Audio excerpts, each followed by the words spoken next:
WWE Fastlane 2021 is in the books, and we are now officially on our way to WrestleMania 37. I got to say, this pay-per-view was largely pretty much a two-match card. Everything else could have just been done on TV. We knew we would get some magic with Daniel Bryan and Roman Reigns, and we knew Alexa Bliss and Randy Orton would be interesting with some big possibilities in terms of the Fiend and things like that. But the rest of the card was largely confusing, unneeded, unnecessary, and shit you could have just done on SmackDown or Raw. And the reviews during the pay-per-view on social media were not good as Fastlane was going on here. But as we closed out the show in a, somewhat strong way, I think we've set ourselves up okay, I should say, for WrestleMania. And now, you guys tell me, you be the judge. I feel like we're inching closer and closer to a triple threat match being a very likely possibility now for the Universal title based on the finish of the main event here, which is what we speculated on in the predictions. The Daniel Bryan might be able to be figured in. And I think that's awesome. Edge, hi, I'd like to share some of my spotlight, please. That's why we love him. So based on what they did here with Edge, kind of snapping there, he might be going in a heelish direction if this wasn't a full-blown heel turn as it is, because the way he screamed out, "This is mine," very selfish. And, he kind of kiboshed that whole main event there, but also have set themselves up perfectly now for this Friday for Daniel Bryan to come out there and be like, "Yo, what the fuck? You screwed me, motherfucker. I had this guy tapping out like a bitch on the ground and nobody was there because of you, Edge. And the only way to make this right is, voila, I'm in this match now with you guys." And maybe, just maybe, we get a WrestleMania 30 moment with this guy. I don't know. Anything's possible now based on that. Give me your letter grades, number grades in the chat there. What did you think of the show tonight? I'm pretty sure it was going to be mostly bad in terms of your grades, but A, B, C, or D, or 1 through 10. Whatever you think there. We'll be going through the card here. I'll also get into a little bit of wrestling news as well. Caught a little bit of Randy Orton on Broken Skull Sessions today. There was an NWA pay-per-view today as well, and we have some more news on the Hall of Fame. We'll talk a little bit about that, and then we'll start rolling into all of the Fastlane results, things like that. Let me say hi to everybody that's here in the chat and see what you guys thought of this. Good to see you, How Wheezy and Diet Water in the house, and Melissa's here, and Ryan, Alex Dredge, and Sam, Richard, King, Azza, Rocksmith, Richard, Jet the Hawk, C-Mac, Leslie, Roderick, JL, Robert, JC. We got George Morris with a really fun $5 super chat drop, I'm sure. Hey, Greg, how are you doing? Fastlane, 0 out of 10. Tomorrow, update on the Nintendo Switch releases from Retromania Wrestling and Fight at Dollar Store. All right. You've always got interesting shit to say. 0 out of 10 for Fastlane. I was with you on the 0 out of 10 all the way up until Alexa Bliss and Randy Orton. And I think, let me think. I got to just think in my head. I think that was the only match I got wrong in my predictions, was that. I kind of figured that Randy Orton would, have to beat Alexa Bliss, but no, she beat him. 1, 2, 3, right in the middle. Hilarious. Got that one wrong and couldn't be happier. Good to see Lucid in here and Bo. Bunch of y'all already in here. Okay, here comes some grades coming in. C+, C-, C-, B, B, B-. All right, got some good grades. Lots and lots of C's. A+, due to the Fiend, 9 out of 10. 10 out of 10? Yo. Kendrick Jones, what's going on, man? Good to see you. B-. You guys are being very kind to the show. I thought a lot of it was, in all honesty, putting me to sleep a little bit. And it's like, I don't understand why WWE, which is with as fucked up as creative and everything is in that company, why they purposely place obstacles in front of themselves. It's the very definition of can't get out of your own way.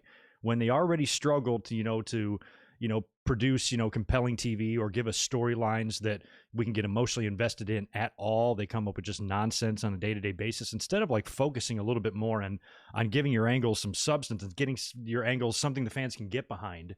You move everything so fast and you make everything just so empty, and then you place these pay-per-views in front of your biggest show of the year that's supposed to be your WrestleMania, and we hear 20 days out of WrestleMania that they're back to square one. This is a conversation we should have heard back in September. You should be back to square one, not 20 days before the show. So when you have pay-per-views like this, they're just in the way, and it forces WWE just to book matches for it. And luckily here, we did have 2 that were supposedly, could be pay-per-view worthy. Daniel Bryan and Roman Reigns is a main event match no matter where you are. And Alexa Bliss and Randy Orton was going to definitely prove to be interesting based on what we're likely going to get from The Fiend and Randy Orton at WrestleMania. So we knew we'd have some good stuff there, but literally the rest of the shit could have just been done on TV. And I don't know what the hell was going on with Braun Strowman and Shane McMahon. It's as if the writers have gotten together and said, let's purposely frustrate and annoy the fans to where they don't know what's going on. I didn't predict this match because they announced it on Monday and then pulled it during the week. It was no longer on WWE.com on the preview. And then it turned back up on Friday, only to disappear again. And then they announced the match was back on today, only to run an injury spot with Shane McMahon to where he couldn't compete.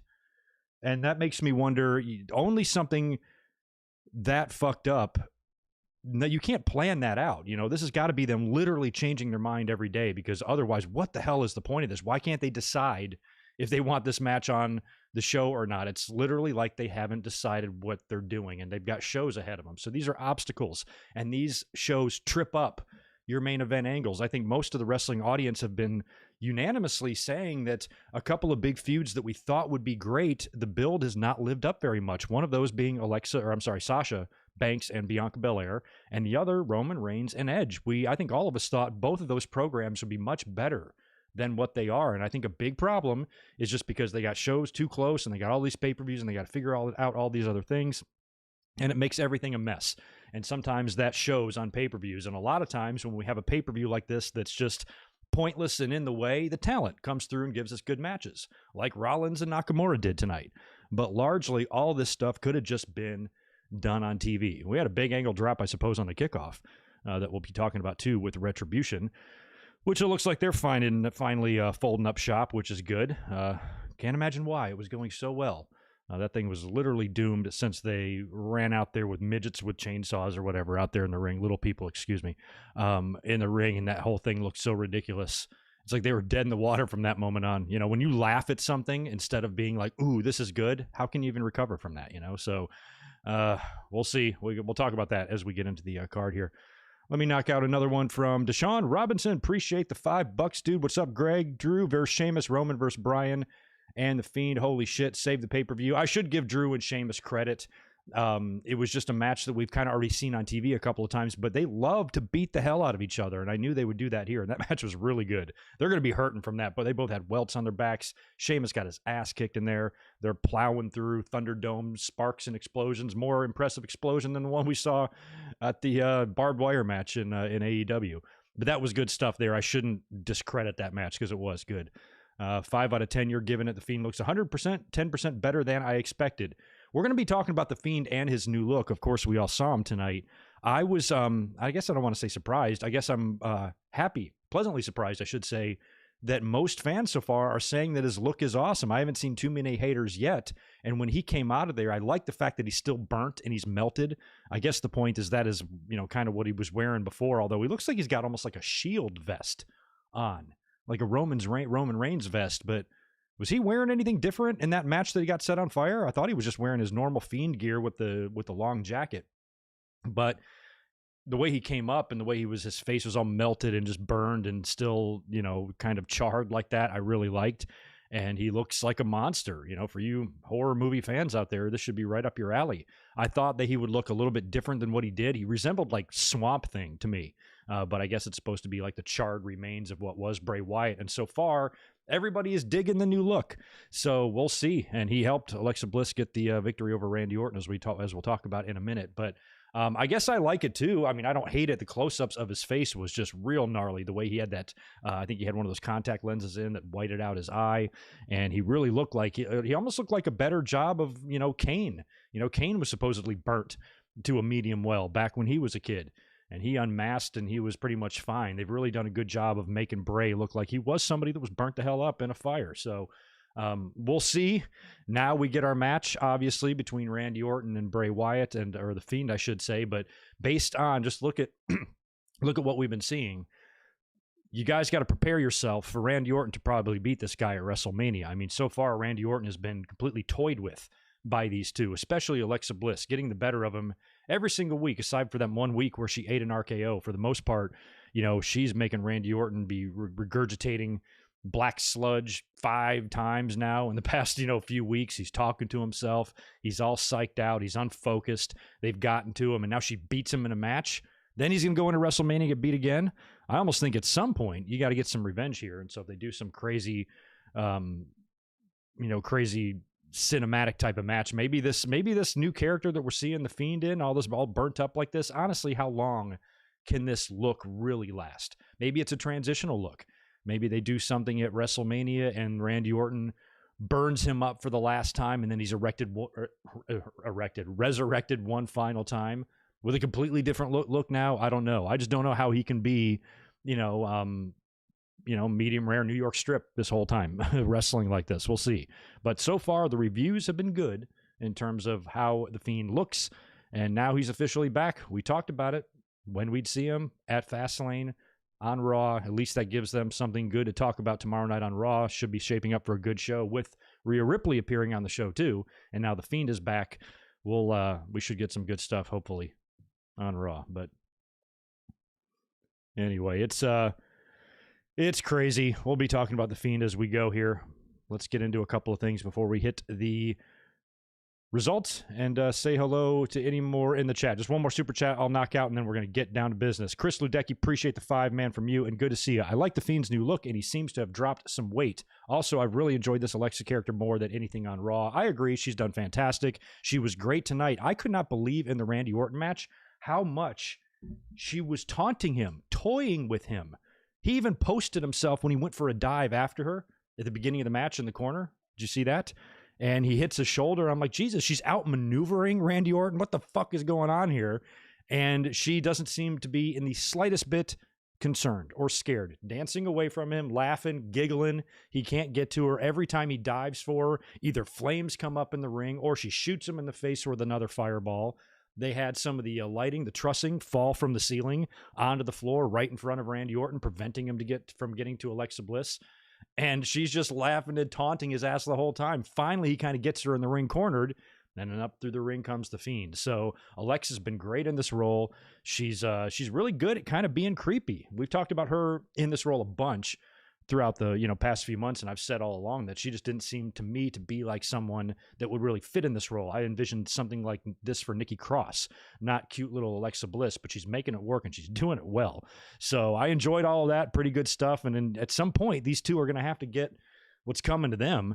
So we'll start talking about that later on in terms of WrestleMania, what we could see there, and what do you think and how Randy Orton is going to get on the other side of this feud. It's too bad that he didn't record Broken Skull Sessions after this was done, because then Austin could have been like, let's talk about that time you got your ass kicked by a girl on pay-per-view. Remember that, Randy?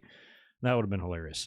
Anyway, let me just talk about a couple of really quick little news tidbits here, and then we will go through the results of Fastlane. Like I said, Randy Orton was on Broken Skull Sessions. That came out today. I've only gotten 40 minutes in, but I've enjoying it so far. So if you haven't checked that out, please do. I can tell the other 40 minutes, the second half of this that I'm going to watch is going to be pretty good. Try to finish that up tomorrow, and we'll finish talking about it tomorrow on the Raw review. But good stuff so far. Apparently, in some Hall of Fame news that I read today, report by Fightful Select, talking about Batista might have been pulled from this thing. He might no longer be the headliner for the Hall of Fame this year. And WWE, the source in WWE, had claimed that the reason for this is that they would prefer Batista to be in front of a live crowd, which sounds suspicious because feels like WWE's just been business as usual with everything, and they're just going, sucks that there is no crowd, but you still have shows to do. I'm surprised that they're pulling him here. I don't know if there's any more to the story than that, but what was supposed to be the headliner this year might not even be involved in the Hall of Fame at all this year, so we'll keep an eye on that. And for some people that did see that error, or what supposedly was an error on the network or on Peacock, I believe, claiming that Daniel Bryan was a 2021 Hall of Fame inductee, apparently that was just an error, and nothing is going on there. So that was a false alarm, supposedly. Earlier on today, NWA did have a pay-per-view. I did not get a chance to see it. Read through the results, though. The two matches I was interested in was Camille taking on Thunder Rosa. Camille got the win there. She's now the number one contender for Serena Deeb's title. And Nick Aldis defeated Aaron Stevens in the main event in the NWA title match, and they did a big tribute to Josephus and Question Mark throughout the show, and very emotional kind of show closing moment there with some of the talent giving a tribute to him. So I'm going to try to check out some of those matches here this weekend, but that happened today as well. So I just wanted to knock out a couple of those news tidbits before we get into the actual results of Fastlane. Let's start with the kickoff. They had a U.S. title match. Riddle taking on Ali. Now, earlier on in the day, I read a report, and there was reports circulating that WWE is going to start wrapping up Retribution, which makes sense because, first of all, it sucks. And second of all, everything we've seen on TV has been teasing that as well, with Ali getting mad, getting pissed at everybody, cussing everybody out, chewing guys out when they screw up. Even when they don't, he's pissed. He's just frustrated, mad. So here in this match, I wasn't expecting him, at least on the kickoff, to be taking this U.S. title from Riddle. Riddle wound up winning with a sick-ass, I believe it was a second rope. They might have been on the top rope. I think it was a second rope Bro Derek for the win, beating Ali. After the match, Ali's pissed. He gathers the troops in the ring. He's screaming at him, cussing at him, yelling at all of them. And Mia Yim is the first one to kind of walk out on him. She's followed by Bisquick. They leave, and then Ali starts yelling at T-Bar and Mace, and they just grab him and hit him with a big double choke slam. So all of Retribution is now finished with at least Ali, and I'm hoping that this ends the faction itself. It's stupid. It's been stupid since the beginning. I like everybody individually in the faction.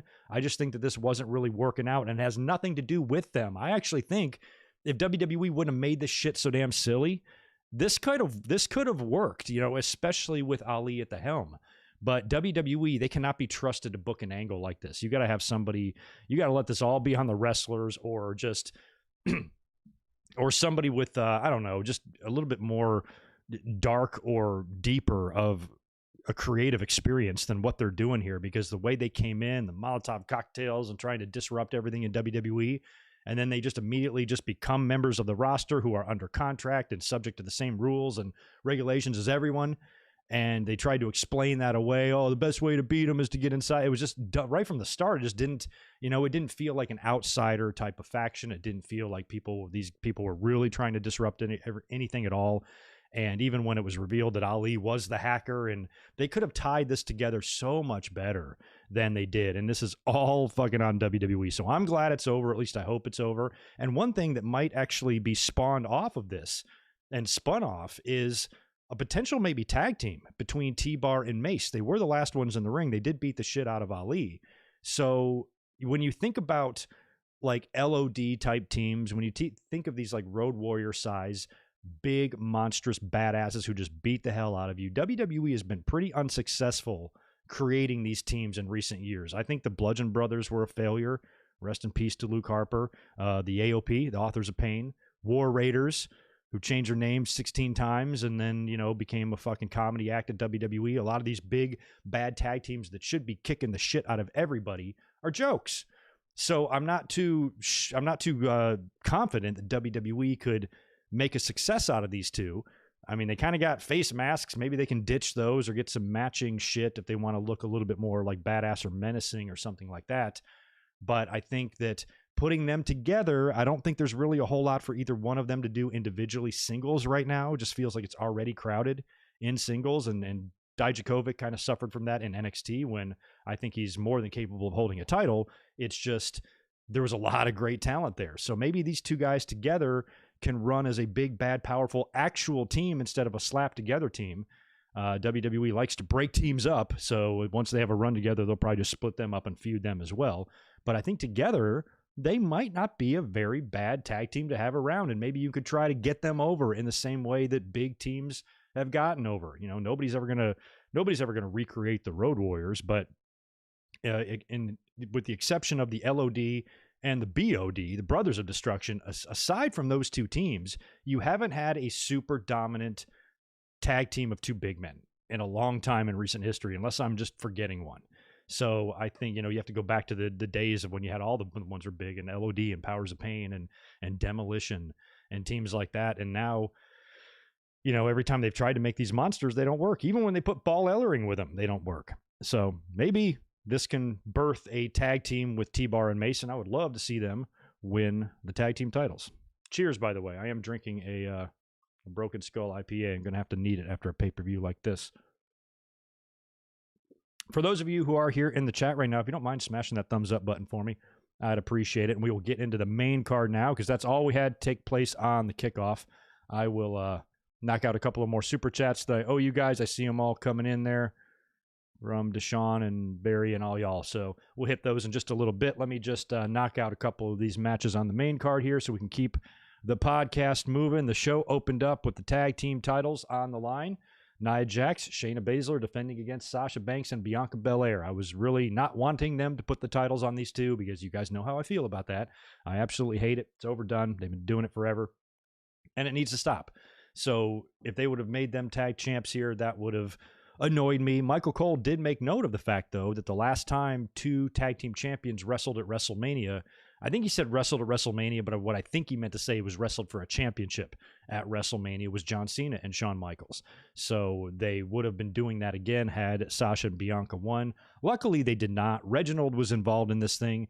He distracts the action. Bianca Belair hits just an awesome 450 splash, I believe, on Shayna Baszler, and Reginald kind of distracts the referee. That pisses off Sasha Banks, and the referee is unable to count what probably would have been a 3 count in the ring. Later on, Sasha Banks has got the bank statement on Shayna Baszler, and Bianca and Nia Jax are in the corner. Nia pushes Bianca off. She falls down into Sasha and Shayna, breaking up the bank statement and kind of fucking up. That causes an argument between Bianca and Sasha. Exactly what we predicted on Friday night, that's what I was hoping we would see here, is they would lose and they would leave the match hating each other a little bit more because they already kind of don't get along.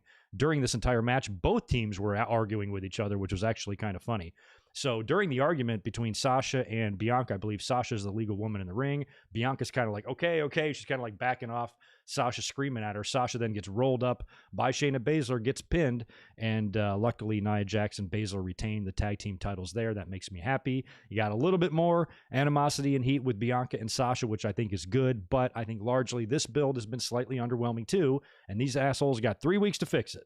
So let's try to just, put the pedal to the metal with Bianca and Sasha. I feel heel vibes from Sasha. I wouldn't mind at all if she just went full heel and just beat the shit out of Bianca, next Friday or something like that on SmackDown. Maybe try to injure her or something like that with a chair, Pillmanize her face or whatever. And maybe go full heel, making Bianca's moment a little bit, better for the fan experience if she's able to get some revenge on this asshole heel. We'll see if they go that direction or not. It's just, I think these two women deserve to have a little bit better build than they've been kind of given here. So we'll see. We'll see how they do it in this last home stretch here going into to WrestleMania. But in the meantime, Nia and Shayna, who also don't get along, are still tag team champions.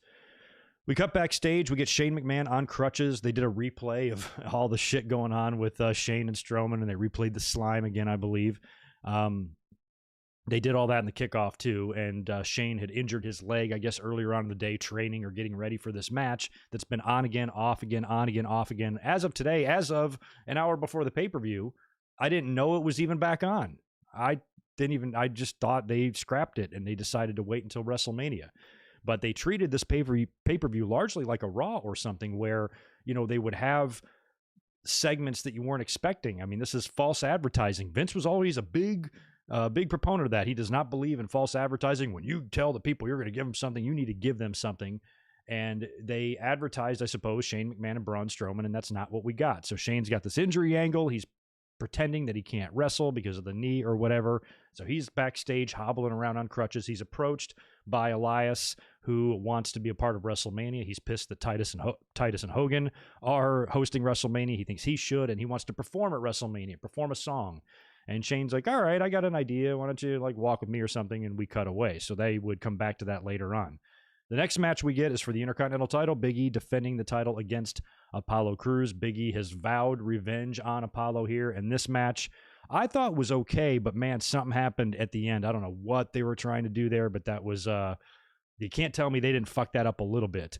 It was a little bit reminiscent of the Steamboat honky finish, where, kind of both guys' shoulders are down, but it didn't look right. Poor Jessica Carr didn't really look like she knew what to do and who to count, but all four shoulders were kind of down, and Big E scored this kind of wonky pin on Apollo after what was a pretty good match that had, some pretty good emotion from Big E. He was doing a lot of talking in there.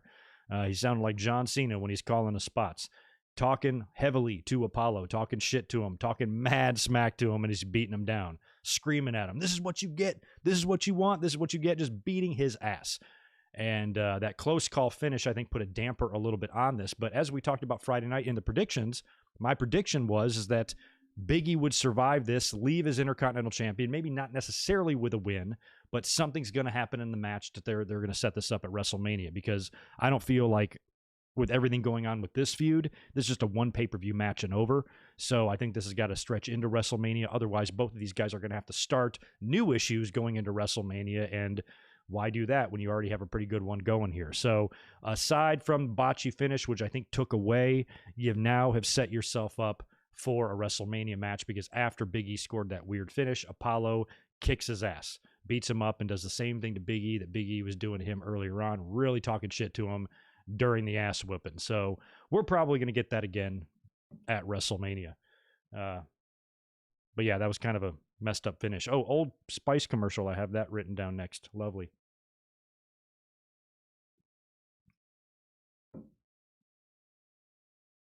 Yeah, I don't know what they were thinking with the finish there. I kind of think I know what they were trying to get at, but it was executed badly.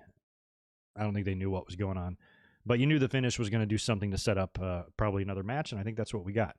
We got some pre-taped Old Spice commercial. If you didn't notice, Old Spice was the sponsor of the show tonight. We got an appearance from Eric Bugenhagen from NXT. Haven't seen him in a while. I think they can find better use for him, but he was there acting crazy. Actually won the 24/7 title from R-Truth in that spot, only to immediately lose it back to him. So we did have a title change tonight, and R-Truth adds one more title to his legacy there. And what's his face? What's his name? Akira Tozawa was involved in that too. Stupid. It was like the KFC thing that they've done with Ziggler and stuff. Same shit. After that, we get Braun Strowman versus Shane McMahon. But Shane McMahon is in the ring with Elias. He introduces Elias, tells Elias to play, and then immediately interrupts him and says, oh, by the way, I forgot to tell you, the reason you're out here is because you're taking my place in the Braun Strowman match. So he just used Elias to take his place to face Strowman and get out of having to face him here, which is just ridiculous. He's got this crutch. He's got this ice pack on. Braun Strowman then comes down to the ring, and you would think, I don't even know where Shane went. Like, Braun's music hit when Shane was still at ringside. So I don't know how he got out of there so quick, obviously because he's faking the injury. He could have just ran. But you just think that if Strowman is really this angry, if he really wants this revenge, he's just going to go murder Shane. He's on crutches, for fuck's sake. Just kick out his crutch, punch him in the face, beat his ass if you're really that mad. But instead, he just comes down to the ring, and they try to showcase how mad he is by beating the hell out of Elias in a match that wasn't advertised and was not the same match as advertised. And they didn't even need to do this. They changed it so many times. It doesn't even seem like they knew what they wanted to do here. So all they did was have Strowman beat the shit out of Elias and beat him. I think he beat up Riker as well. And just to illustrate how upset and angry he is. But if he really wanted to get Shane, he really wanted to wring his neck, he could do that. He could just go backstage and find him and kick his ass or whatever. So Strowman, to me, didn't look any better here. On Monday night, it felt like he was largely buried when you just go out there and have a mano-a-mano fight with Shane McMahon and he whoops your ass. Now you're out there just kind of going along with things when you could get to Shane if you wanted him. Just run. Remember, Braun, when you used to run? I was scared shitless watching you run on TV. I couldn't imagine being on the other side of an actual tackle from that fucking moose. So the fact that he's out there just going along with everything, I'm like, dude, you're just looking like a bitch here. So, okay, great. We know we're going to get Braun Strowman and Shane McMahon at WrestleMania. You think? So they're maybe what we talked about is I think they're just setting up for some one big mega spot. Shane's nuts. He's probably getting to the point where if he ever wants to do something batshit insane again, he's running out of time to do that. So maybe they've got this idea in their head that Shane somehow, falls off the stadium lights at Raymond James, and they don't really care how they get there. It's just about getting to that spot. Everything else doesn't matter, which is why none of this has seemed like it has mattered. So maybe they just have one specific thing in mind for this feud, and they don't give a fuck about the rest of it. Because that's the way it feels like. None of this makes sense. And the biggest thing, you know what? It's just not interesting. I don't give a shit if Shane McMahon calls Braun Strowman stupid. I don't care. Braun Strowman's mad that Shane calls him stupid. I don't hope that Shane McMahon gets his ass kicked by Strowman. I don't give a fuck. And I don't think a lot of fans do either. And this whole nonsense tonight was pointless. You didn't need it. You could have just done it on Raw. It felt very much like a Raw segment, a Raw booked segment where, you know, they swerve you or give you something different. If you want to do this crap on Raw and just change a match last minute, no big deal. It's Raw. Raw sucks. But you're doing this on pay-per-view now. And this is your first pay-per-view on the Peacock. I don't think you're giving them a really good idea of how good WWE pay-per-views can be at times. And this whole segment, just unneeded, stupid, and not interested in it at all.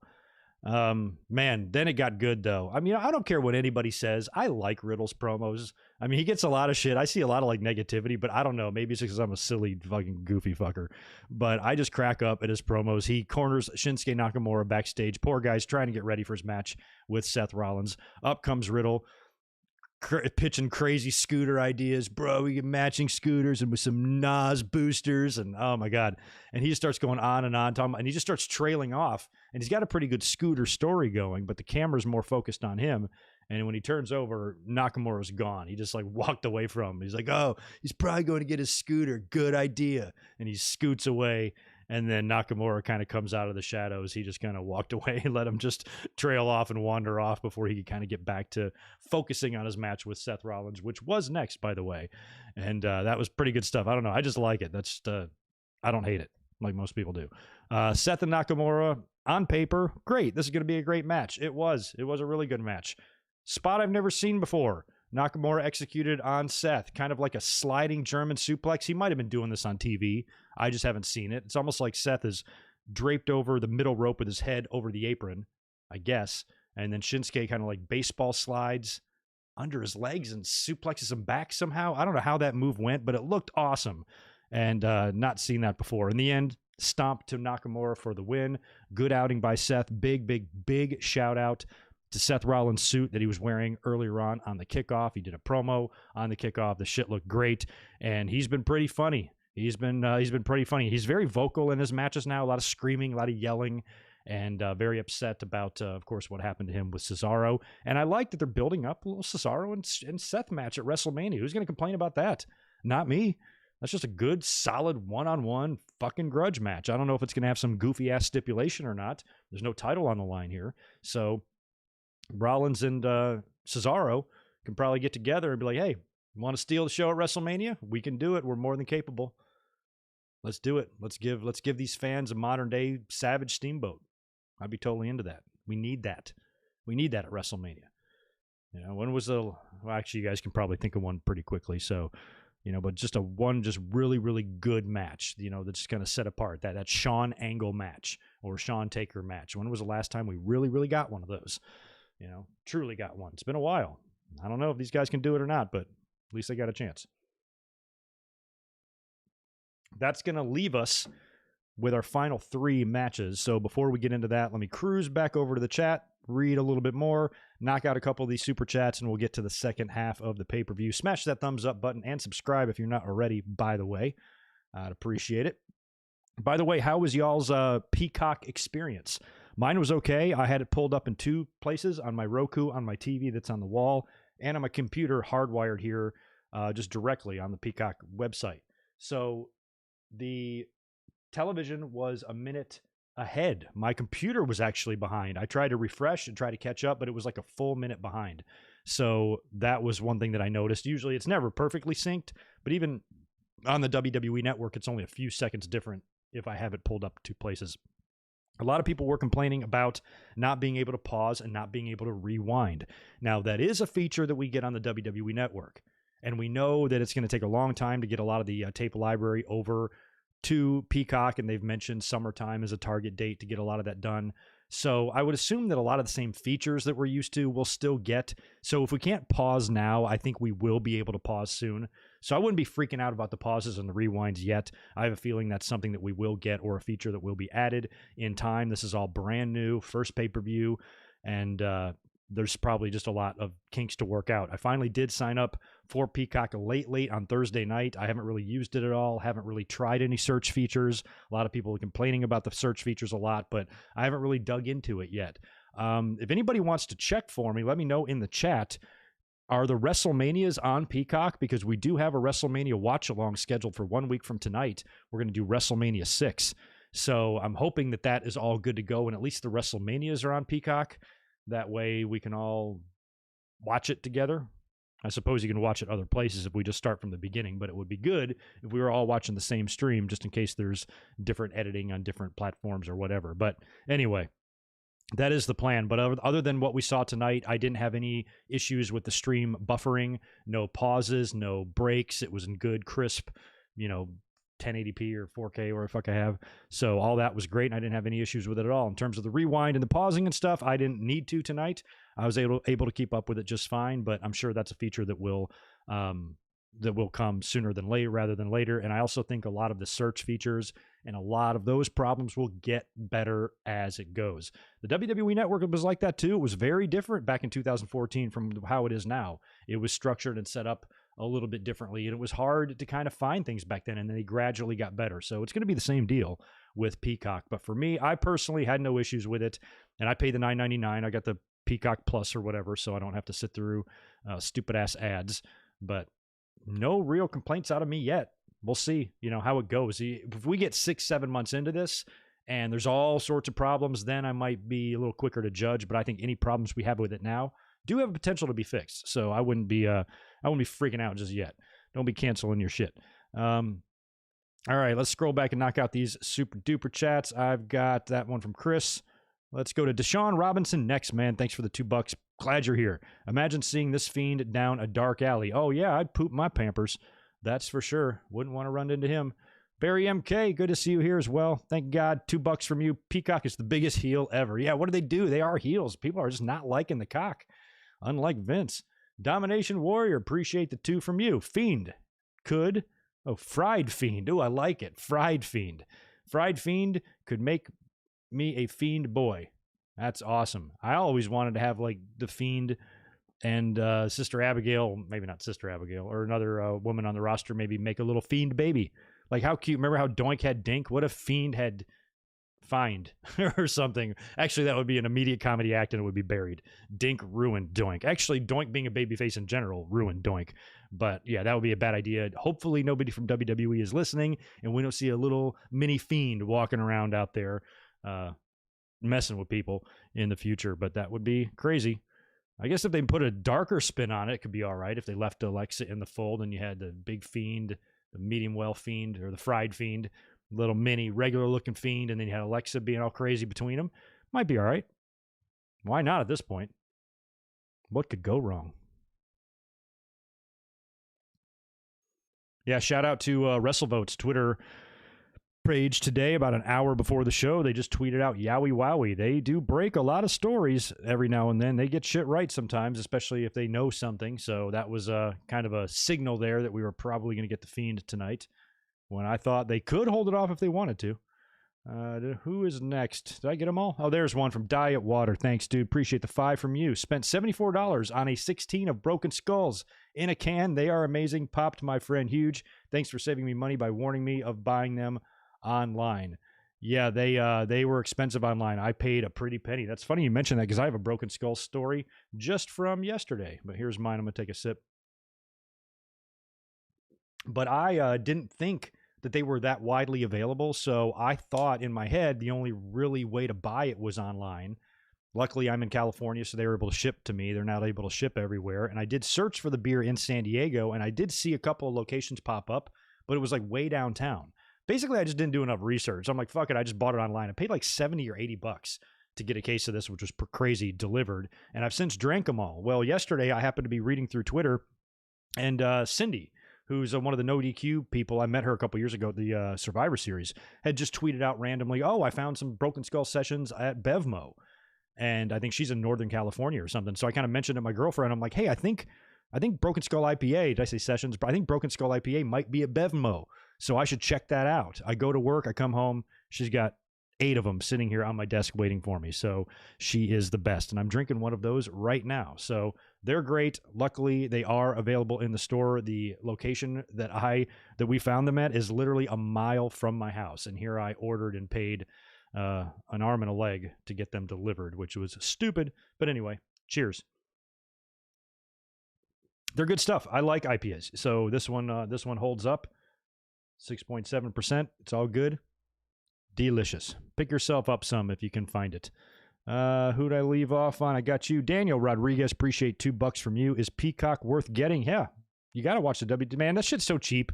You gotta remember you're talking to somebody that paid $40 a month for pay-per-views, sometimes twice a month if I got WCW shows. And back, back $40 in the early 90s was, a lot more money than $40 now. So it was hard, especially when you're broke and shit, having to buy these pay-per-views every month. So I spent a lot of money on content. So for me, $10 is a drop in the bucket compared to what I used to pay to be able to watch wrestling content. Everybody should consider themselves very lucky that you're not shelling out $50 a pop for these piles of shit they're giving us every month. And at least it's just like a Netflix type of fee. This is so much easier. And yeah, it's worth it to me. So maybe not to everybody, but somebody like me, yes. Barry, cancel Peacock. They don't deserve your money. Why would I cancel? How am I going to watch wrestling? What am I going to do? I got to have the Peacock. I got a YouTube channel to run here. What am I going to do? Just read the results of pay-per-views and come talk about that? Come on now. Peacock's part of my monthly expenses for the YouTube channel. I actually do have it factored in. My checks and balances. Can't cancel it. Can't do it. And I guess, is the network still up? Like if I went on WWE Network tonight, would I have been able to watch Fastlane? I think so, right? And it just folds like in April. So anyway. Back to the pay-per-view. Where did we leave off? I think we're down to our final 3 matches. The first one is Drew McIntyre and Sheamus no-holds-barred match. So this is the blow-off here. We talked about this in the predictions video. To me, it was not going to be much of a debate here. Who's going to win this match? This is going to be Drew all the way. He's got a title shot at WrestleMania. He's not going to go down here and lose. I think this is going to be one more final match of these guys beating the absolute piss out of each other because they really, truly seem to enjoy it. When you watch them do it, it's like they're just getting off on it. So one more big match for them, blow off hopefully of the whole deal, and they can put that to bed, and Lashley and Drew can have their match at WrestleMania. And we talked about yesterday in the predictions how I got an idea for WrestleMania if we saw what I thought we would see here tonight, and we pretty much did. They beat the hell out of each other early on in the match. It was lots of fun with kendo sticks, lots of that stuff going on, digging kendo sticks into each other's eye sockets, whacking each other on the back. Sheamus specifically was really welted up and bleeding hard on his back. He wound up, they're brawling on the outside of the ring, and I liked how McIntyre grabbed Sheamus's face and did the face thing that we saw him do to Drew a couple of weeks ago on Raw when he stretched his face back. That was fun. They found themselves brawling all up through the Thunderdome, like through the fans. Drew takes Sheamus and throws him through a couple of screens, which had a pretty impressive looking explosion. A lot better, honestly, than the barbed wire death match we saw at Revolution a couple of weeks back. Really good looking bump there, really good looking explosion, beating the shit out of each other. Eventually they find themselves back into the ringside area. I think we had bro kicks and kickouts and all sorts of near falls in the end. Drew catches Sheamus with a pretty hard Claymore right to the face. Very similar to the haluva kick that Sammy hit on Kevin Owens on Friday, which almost took... Now, if you had one of those slow motion cams, you can kind of see his face like almost move off of his skull. And Sheamus kind of did something similar here with the Claymore that he ate. And Drew dropped him, pinned him with a Claymore, in a great, great war. These two guys don't get enough credit. I mean, they just have beaten the hell out of each other. And we had talked Friday night in the predictions that what I would like to see here, since I felt like they kind of fast-tracked their breakup anyway. They probably could have waited and saved this until after WrestleMania or whatever, but I felt like they did it too quick. Drew and Sheamus still did a good job with the angle, even though other than Fastlane here, that's really the biggest stage they've been on. But now it's pretty much squashed. What do you do with these guys after? They've been bros for 20 years. They've had this hiccup here, but maybe the beef is squashed. Just two men straight up fighting each other. Drew came out with a Braveheart paint tonight, so he was ready to rock and roll. And he kind of stood there and looked at Sheamus, and they even kind of teased on Raw on Monday when they stood in the same ring together and didn't immediately try to tear each other's heads off. And even when Drew McIntyre in his promo, talked about how him and Sheamus are going to destroy each other and beat the hell out of each other, instead of saying, I'm going to destroy Sheamus. I'm going to beat the hell out of Sheamus. Almost like putting him over, like, yeah, I know he's going to beat the hell out of me too. So almost like there's that mutual respect is starting to creep back into their relationship. So now this could be just a signal that the beef is officially squashed. And I'd love to see, people talked about a double turn earlier on with like Edge and Roman, or Edge and Daniel Bryan or something. I'd like to see a double turn here at WrestleMania with Lashley and McIntyre. and maybe Sheamus comes out and helps McIntyre win the title, turns heel on Lashley, and he wins the belt. And now Lashley's a babyface. He can chase it, maybe win it back shortly down the road. So maybe that's an option now to get out of that match at WrestleMania that I don't know how WWE's going to handle this. I think if they just have Drew beat Bobby Lashley one-on-one in this babyface match, that's going to leave a large portion of their audience disappointed, especially me, who loves Lashley. So I'm okay with Lashley losing, provided it's done the right way. And if Drew turns heel, making Lashley a babyface in the process, Lashley wins it back in a couple of months or something, then fine. But otherwise, I don't know how they're really going to pull this match off at WrestleMania. We'll see, but the double turn or a heel turn or Sheamus getting involved in the main event somehow, I think it's possible in the Lashley McIntyre match. We'll see what happens. After that, we had the very anticipated match, highly anticipated match, Randy Orton taking on Alexa Bliss. They do a video recap of the whole thing. Randy Orton makes his entrance first. He comes down, does all of his stuff. When he's on the second rope doing his Randy Orton pose in the ring, he starts spitting up the black shit again, the ooze, the blood, whatever it is, starts doing it again. He's even mad as he's like, and he's like growling or whatever, and he's like pissed off that they're doing it to him again. And that's when Alexa Bliss comes out, and the Funhouse music is really distorted, and she's got like a whiter, pale kind of makeup on her face, and her eyes have got the contacts in them, and she's looking real kind of creepy. And she gets in the ring and kind of just stands there, and Randy Orton's already psyched out, and they're kind of in corner to corner here. The bell rings, and Randy Orton charges her, goes for it, and she shoots up flames right in his face, and he can't even get to her. So he kind of backs off again, and then he charges her again. She moves out of the way, and he posts himself right on the ring post, hits his shoulder. He goes down. The whole time, Alexa is just dancing around, giggling, taunting him through the whole thing. He follows her around the ring to the other side, and he attempts to go at her again, and they rig something where they drop some of the light apparatus, or the lighting trussing comes down, falls right there. This is only something you could pull off in the Thunderdome. You couldn't do that shit with people there. There would be no way to do that without editing. So these days might be, coming to an end soon once fans are back on a regular basis in the arena. Some of this weird shit they might not be able to get away with unless you do all of it backstage and you can put it together in post or whatever. So that's another obstacle for Randy Orton have to get past. Alexa continues to taunt, continues to dance, gets away from him again and again. Randy gets her back in the ring one more time, charges again, and this time she pulls out the fireball thing that I think she used against him on Raw. Hits him in the face. He kind of blocks it, though, but still, he's unable to get to her. And just as he's about to come up and try to go for her one more time behind Randy Orton, you can see the ring opening up, and we got this busted, crusty-ass, melted-looking hand. And I'm like, holy shit, it's the Burnt Fiend. He's going to come back as the Burnt Fiend. You could tell that right away with the first hand that came up. And then he comes up from under the ring. He stands there. Randy Orton now is looking directly at the Fiend. Alexa Bliss is behind him on the ropes. Excuse me. And he's staring at Bray Wyatt in disbelief. Alexa Bliss jumps off the ropes, kind of hits Randy Orton from behind, pushing him right into Bray Wyatt, who catches him. Boom, Sister Abigail. Alexa Bliss then mounts Randy Orton, gets right on top of him. Referee counts 1, 2, 3, calls for the bell, and Alexa Bliss has defeated Randy Orton in a one-on-one match in the record books. That's incredible to say out loud. So good stuff there, like we talked about earlier on. So far, everybody has very good things to say about the Fiend's new look. They like it. I thought it would be different. I can't really say I'm disappointed because I didn't know what to expect. So if I am disappointed, then what the fuck did I want? So I guess it's just in my head. I was thinking it would be something completely different. I didn't know. I thought he would take this time to heal and recuperate. I didn't know that he's still just all burnt up. So that surprised me a bit. But at the same time, it's new, it's fresh. We got, something new to look forward to here, and it should add a whole new dimension to the Randy Orton and Bray Wyatt and Alexa Bliss saga. We know now we'll get something at WrestleMania. I don't know, how can you do a Firefly Funhouse match unless the Firefly Funhouse match has a completely different tone from last year? Because you can't be out there with everything going on here, with as sick and sadistic as all of this is. I just can't see you adding the comedy aspect to the Funhouse match that you had last year, with John Cena and the dancing and the Mr. Muscle Man and all that shit that they did.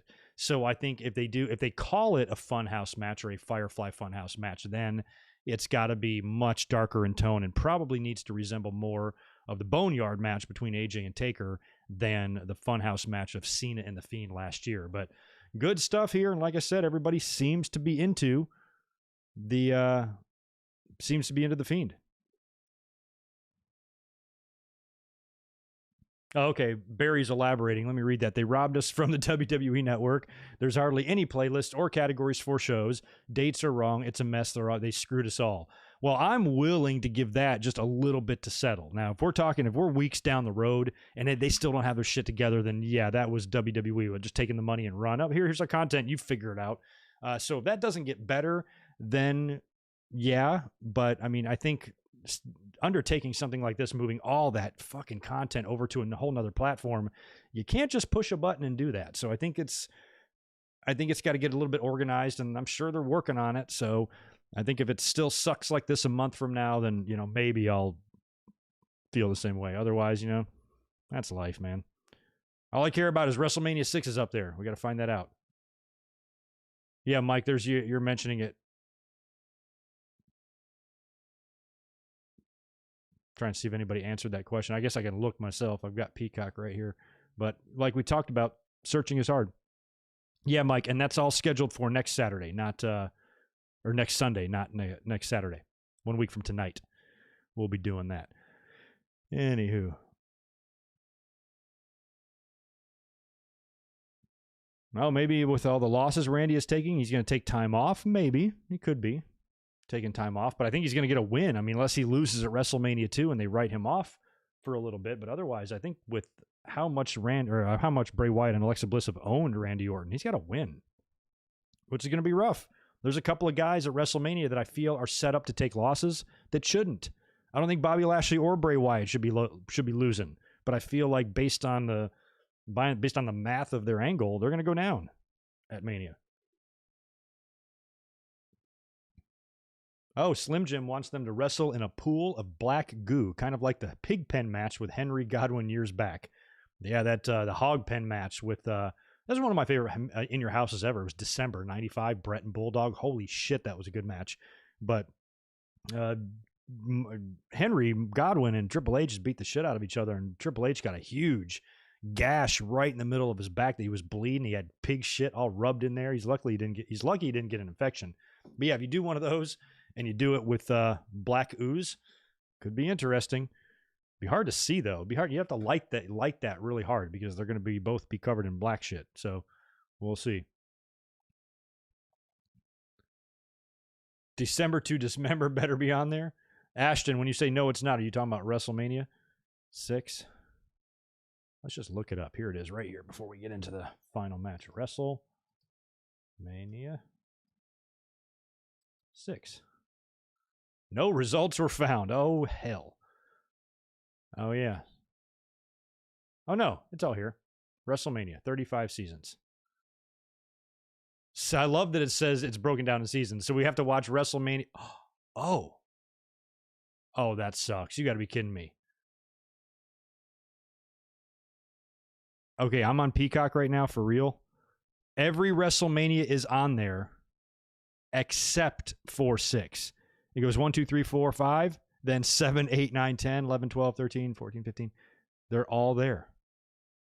How am I not seeing it? So there is no season 6 to WrestleMania. That sucks. I might have to change it up next week. We'll talk about it more tomorrow on the Raw review. But that sucks, man. What the hell? No WrestleMania 6. Really weird. Oh, well, we'll deal with it, whatever. And plus, I guess the WWE Network still might be up and running before the month of April anyway. And next Sunday is the 28th of March, so we probably are still good to do WrestleMania 6. I just got to double check and look into that a little bit before we figure it out. Anywho, let's get on now to the main event. That leaves us with Roman Reigns defending the Universal title against Daniel Bryan in a match that we knew would be good, and it was. Edge, of course, is your special enforcer. He earned this right on SmackDown, returning to the ring on SmackDown on Friday for the first time in 10 years, beat Jey Uso for the right to be the enforcer in this match. And this was pretty good. I talked about and complimented Daniel Bryan in the predictions video talking about how his attitude is just really impressive to me, because like his first run, when he had his first big WrestleMania moment, he was the underdog. He was always the guy fighting from behind. Here, he seems like a guy that just doesn't take any shit from anybody anymore. He knows his worth. He knows what he's capable of. He knows his value, and he's not intimidated in the slightest bit by a guy like Roman Reigns. And if anything, he's trying to out-psych Roman. He's trying to be the guy that, is in Roman's face a lot, talking about how he's going to break him and he's going to, break him of his delusions and shit like that. Daniel Bryan is, a guy with, a surgically repaired neck who's near the end of his career and half the size of this, alpha male, and he's getting in his face and psyching him out and, and does it with confidence. That's awesome. So this was going to be largely about that. And of course, Roman Reigns on the other side of that coin is just hell bent on having everybody acknowledge him as the tribal chief and shit like that. So these guys have a good match. Daniel Bryan shows how good he is. These guys really do work well together. Their Fastlane match a couple years back was really good, or a few years back, whenever that was, 2015, I think. 6 now. Good stuff there. Roman, once he kind of got control of Bryan a little bit more, he had more control of him, really tries to get him to acknowledge him, say my name, that sort of shit. Bryan mounts one of many comebacks, several comebacks, yes lock onto Roman about mid-match in a sequence that was really good, the way he kept tearing Roman Reigns away from the ring ropes, rolling over on him. Roman would counter the yes lock for Bryan to then counter that and then reapply the yes lock. Great shit there. A couple of times I thought Roman was going to tap right there in the middle of the ring. It felt like it was going to happen. So really good suspense there. They did a good job, Bryan and Roman did, because no matter what happens, even though I think we were all open to the idea of Bryan being in the title match at WrestleMania, I don't think any of us thought he'd be going into that match as champion. Roman was going to somehow leave tonight as champion. So when I know that going in, and you still make me think that I'm wrong and Roman's about to tap out, that was good stuff there. So they really had me on the edge there. Then we get a ref bump on the edge, no pun intended. Ref goes down. Roman hits Daniel Bryan with a spear. He's got him pinned right in the middle of the ring. So Edge jumps in the ring. He now has the authority to count 3 counts with the ref out. He counts Daniel Bryan for a near fall, and Daniel Bryan kicks out. But Roman probably would have had a 5 or 6 count on him had they began the count right after he hit the spear on him. Bryan recovers from that, locks in the yes lock again, and this time Roman Reigns, he has him in it for a while. Roman Reigns then taps out. Oh, shit. Did I have that wrong? Trying to read my own notes here. Yeah, that didn't happen right away. The tap out came later when Bryan kicked out of the spear. Then he winds up putting Roman in the yes lock again. Then Uso shows up. So Uso shows up, Jay does, to super kick Edge. So he comes in, super kicks Edge, posts him into the ring post, and then Daniel Bryan has to take out Jey Uso with the running knees, and now everybody's down, and Bryan's got a chair, and he starts wailing away at Jey Uso with a chair, and then accidentally hits Edge right in the arm as Edge is getting up from the assault by Jey Uso. Daniel Bryan swings the chair, hits Edge instead, and now Edge is all pissed, and Bryan you see the look on his face like, oh shit. That's when Roman comes in with the Superman punch to Daniel Bryan and then goes into the spear, and that's when Daniel Bryan counters the spear with a yes lock, and that's when Roman taps out. So Roman Reigns, the guy who has never tapped out in his life, actually taps to Daniel Bryan, but not only the referee but also the enforcer is not around to see the tap out. So Edge doesn't see it, but Edge I don't think would have even cared if he did, because now after being hit with the chair, Edge is pissed. So he's got the chair in hand, and he actually whacks Daniel Bryan with the chair, breaking up the yes lock. Then he hits Roman Reigns and assaults both guys with the chair, stands between them, screams at them, "This is mine. This is mine." Very angry, very frustrated that he got dragged into this and that his spotlight has been taken away, which in reality, Edge is sharing his spotlight with Daniel Bryan. But on TV, he's coming across as a guy who is pissed off that these two guys have this issue when it should all be about him. And even though this wasn't, I don't think, a really full-blown heel turn, it's planting the seed there that Edge is starting to get a little bit, frustrated himself. And now he has completely screwed up this main event. Daniel Bryan had the title won again, and he's been screwed over now at the Elimination Chamber and now here. And based on that, I think you got to be setting up with a for a triple threat match now, because after Edge leaves, they're both laying there in the ring, but Daniel Bryan is more injured than Roman. Roman just has to lay on top of him. Referee now is back up, of course. Counts the 1, 2, 3. Roman Reigns pins Daniel Bryan, retains the Universal title. So based on how all of that was booked, how do you not do a triple threat at WrestleMania? How do you leave Daniel Bryan out now? If it wasn't going to be that, they would have just speared and pinned Daniel Bryan in the middle, and that's it. But he had Roman Reigns tapping out. He had this match won, really close to it a couple of times, and kind of, you could make the argument that he got royally screwed there by an enforcer who let his emotions get the best of him. Edge has been talking a lot in his promos about his experience. And one thing that always annoys me about these old timers who talk about all their experience is they still fall for rookie shit. And it's like, if you're in a contact sport, or if you're in some sort of a contact line of work like wrestling, you got to know that sometimes if you're in a tag team, sometimes you're going to accidentally hit somebody.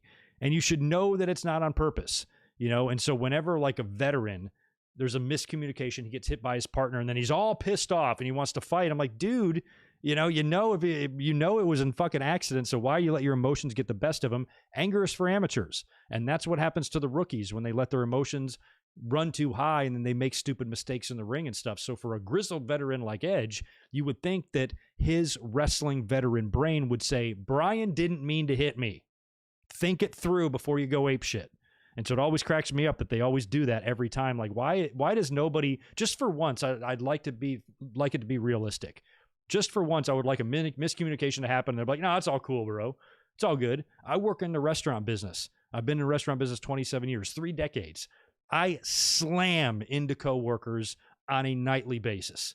I mean, hard shoulder tackles, men or women, doesn't matter. We collide all the time. And it's always like, oh, my bad, corner, whatever the fuck you're supposed to say. Happens all the time. Not once do we need to go out into the back of the restaurant and have a no-holds-barred false count anywhere match. We're cool. Accidents happen. So Edge, this is very out of character for him. He should be the one. The most, stable-minded person of this whole ordeal seems to be Daniel Bryan. He's never once lost his cool. He might lose his cool on Friday when he comes out there like, all right, that's enough is enough here. I'm tired of being screwed. But for the most part, you've seen Edge snap. You've seen Roman get agitated. And the only cool hand Luke over here, Daniel Bryan, is, almost like playing them both like puppets. But he got royally fucked over here. So this, to me, screams triple threat at WrestleMania. That's good. Daniel Bryan being inserted here, I think, is going to help this, because I didn't think it was needed. I thought there was enough story there and enough good shit to do with Roman and Edge, but the build has been underwhelming. Daniel Bryan, nearing the end of his contract. I think he's at that final year of that 3-year contract he signed a while back. There is talk about him maybe going to be a dad at some point soon, and maybe he wants to have one final more little run here. And who knows? Maybe plans for WrestleMania have completely changed. Maybe it's Daniel Bryan that's going to have the moment, with Edge kind of giving him a little fist bump on the way out. You earned this, maybe more than I did, type of thing. But I don't know. Who would you rather see win this match of these 3 guys? I can almost see positives in all of it, because I love Roman, and I'd be totally fine with Roman just to continue his dominance. I'd love that. I don't need to see a title change. I'm not a spoiled little bitch. I'm cool. Let him run with it for a while. What's the difference? Who cares? But if Daniel Bryan won the belt, great. He deserves it. He deserves it so much. If Edge won the belt, great. Edge has returned, triumphant return when he came back in 2020 at the Royal Rumble, that great moment. One of the first things I thought of is that if he's back, he should get a run with the title.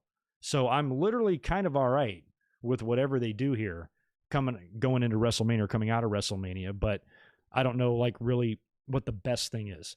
Excuse me, I'm losing my voice. What the right thing to do is with the situation. So who do you want to see win?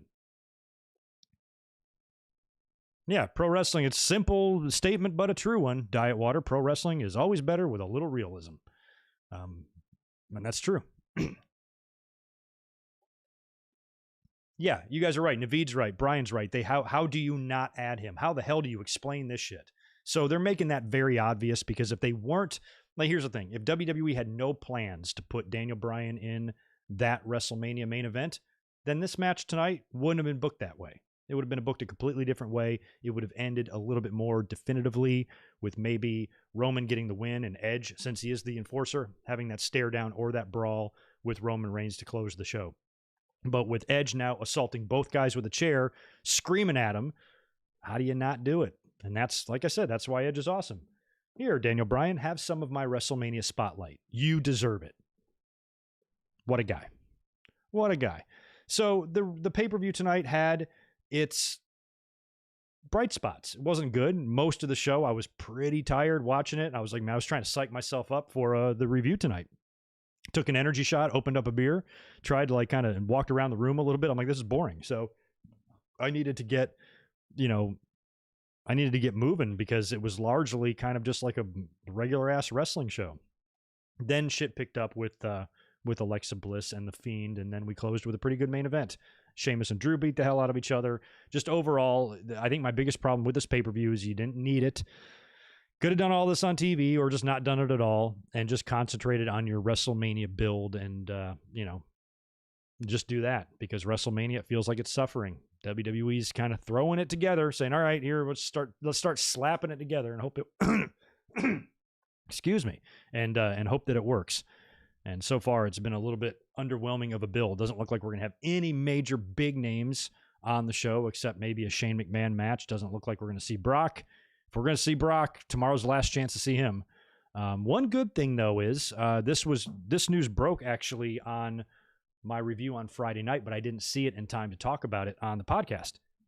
And that is Rhea Ripley is going to be on Raw tomorrow. So we'll be up here tomorrow after Raw to do a review, and we should see some interesting stuff with what we saw with the Fiend and everything, but also Rhea Ripley turning up. And I said last week that Ripley, she's got to be involved in this title match of some kind at WrestleMania with Charlotte and Asuka. And if she is, WWE has got to get her involved in that. They're going to have to do that by the Monday after Fastlane. Otherwise, there's going to be no time to work her in.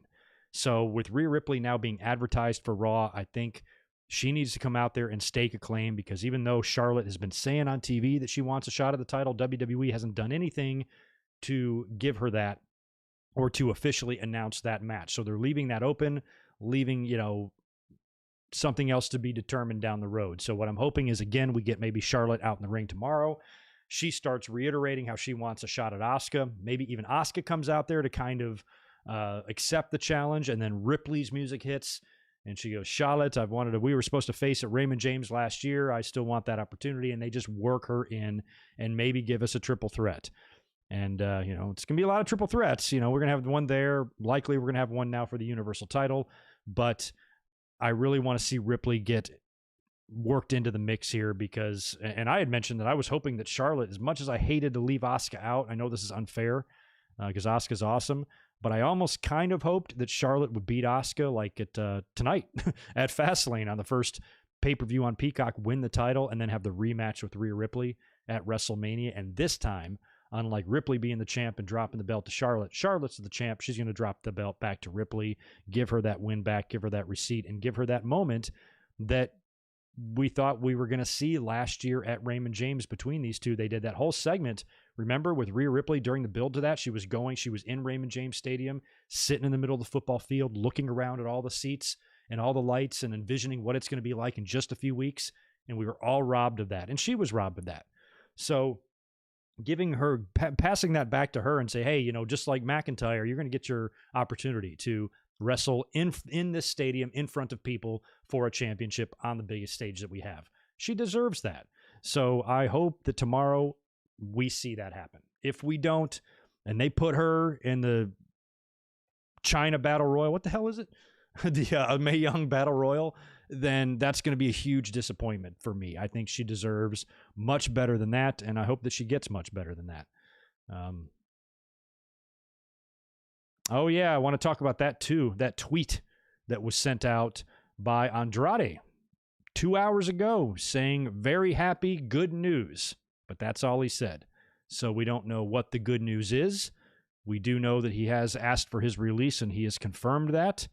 Oh, and here we go. 3 minutes ago by WWE. Just as I said that, WWE has come to terms on the release of Andrade. We wish him all the best in all of his future endeavors. This news is broke 3 minutes ago. I'm glad we actually caught the news live this time on the stream.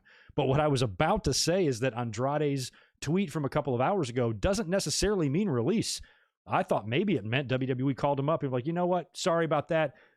be at TV Monday. We got something big planned for you. You're going to have a WrestleMania match. Because to me, that would also be good news. So I didn't think it necessarily meant that he was released, but he is.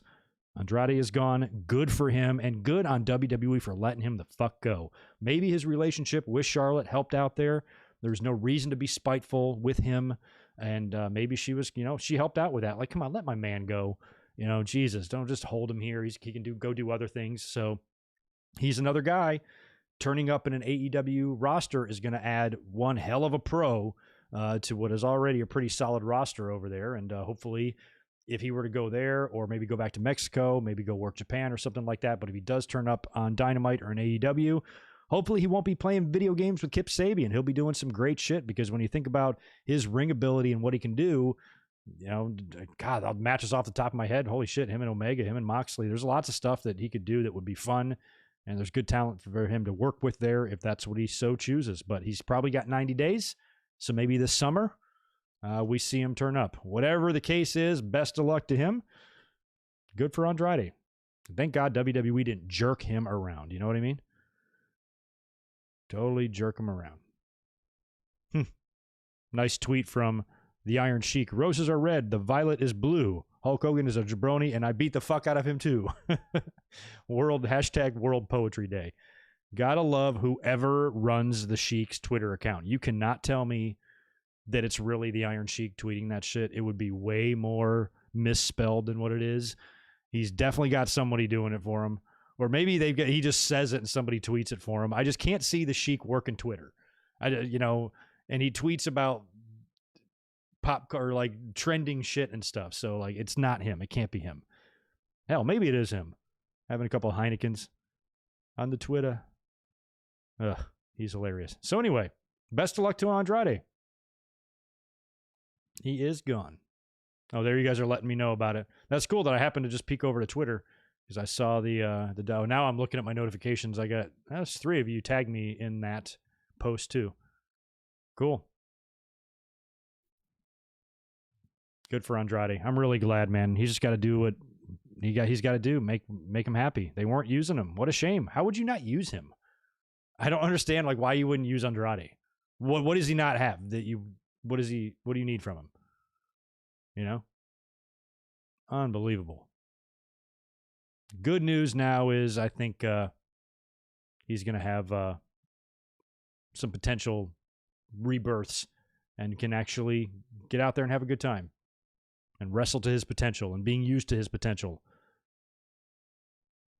Let's hope. One can hope. Yeah, I don't know what goes into stuff. Like, I don't even know if it's as cut and dry as Vince and Hunter not wanting Andrade or not wanting to use Andrade, because I think Hunter's more in charge of NXT and he had a great run there. It's the main roster shit that sucks, and I don't know how much of an influence Triple H really has in the main roster and stuff. So Vince, it's probably more Vince than anybody else, or it's just the writers that just have no fucking ideas for a great wrestler. And I don't understand. They got a bunch of writers, don't they? And they pay him really well. They've just signed one guy. So one guy just recently came in from Ridiculousness or something. Like, these are the writers they're getting. Like, what do they know about wrestling and booking wrestling and shit like that? So I'm with you. I don't know if I just say Hunter. I'd probably just put it more on just WWE in general. Like, what are they seeing in him? What are they not seeing in him? I talked about this the other night too, in terms of Walter, when Walter returned this past week in NXT. When I see him in NXT, he's a monster. He's awesome. I do not want to see him on the main roster. He will be a comedy act in no time. When you see what they've done with everybody else that has come in from NXT, it just sucks. And I just think it's only a matter of time before they're teaming him with Otis and he's going to have a relationship with Nia Jax or something weird, or they just do something silly with him. And, the Walter that we knew was gone and dead. That's what they do with everybody. So at least Andrade got out. At least we can be happy for him there. And we definitely wish him the best, because he's too good to be sitting around doing a bunch of nothing.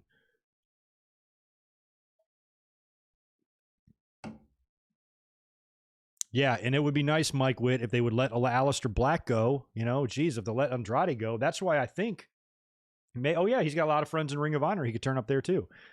That's why I think maybe just his relationship with Charlotte played into it, because you would think Aleister Black definitely wants out. So why are they not letting him go? He's got heat, because his girl has got heat. His wife's got heat, so maybe with Charlotte, if they're not going to use her boyfriend, at least they'll do him, do the decent thing and at least let him go. Where I think Aleister Black, they're just jerking him around because that's what they do. They just fucking jerk people around. But let him go too. Both of those guys, Andrade and Aleister Black, should be in not necessarily world championship matches, but championship matches in general at WrestleMania every year.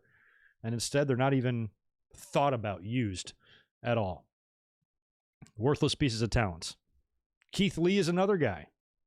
He sent out a tweet earlier this week as well. He's changed his Twitter handle, I believe, to Impatiently, which basically means that he's been sitting there waiting. They took him out of, Elimination Nation Chamber, right? He was supposed to be a part of that U.S. title triple threat. We thought maybe he had gotten COVID because he was quarantined, and they took him out of that, and he hasn't been seen on TV since, and apparently he's getting a little bit irritated about that as well, and tweeted that he'll be letting everybody know who's true to him, what's going on, and they'll be happy in the near future or whatever. So Keith Lee is another guy, perfect example of NXT icon status to absolutely worthless talent on the main roster. And Keith Lee had momentum, man. He ended Adam Cole's long run. He was a double champion. And they're like, okay, let's move him to the main roster and have Cross put him over, or he'll put Cross over on his way out. And now Lee's on the main roster, and I wish he would have never left NXT, because now it's like, what is he even worth to them now? And it's a shame. It's just not fair most times. I agree with Wrestle Austin. I don't ever want anyone leaving NXT. I've actually been saying that for like 5 years now, that just stay where you are, because they fuck you when you get, they fuck you in the drive-thru. Joe Pesci and Lethal Weapon, they fuck you when you get to the main roster. Just don't leave. Stay where you are in NXT, where they really, truly, it seems like they care about your development, about your character, about what you can offer, what you're good at, what you're bad at. It's more hands-on. And they evaluate, I think, more closely their talent and try to accentuate their positives as much as possible. Where on the main roster, they just throw you to a bunch of writers. Many of them probably haven't even seen your ass before. And then they're the ones tasked with the responsibility of coming up with creative shit for you. And they don't know you, don't know anything about you. And it's just the same nonsense that we see in WWE Pro Wrestling these days. It's just the same shit. God, and it's so bad, and it just ruins these characters. So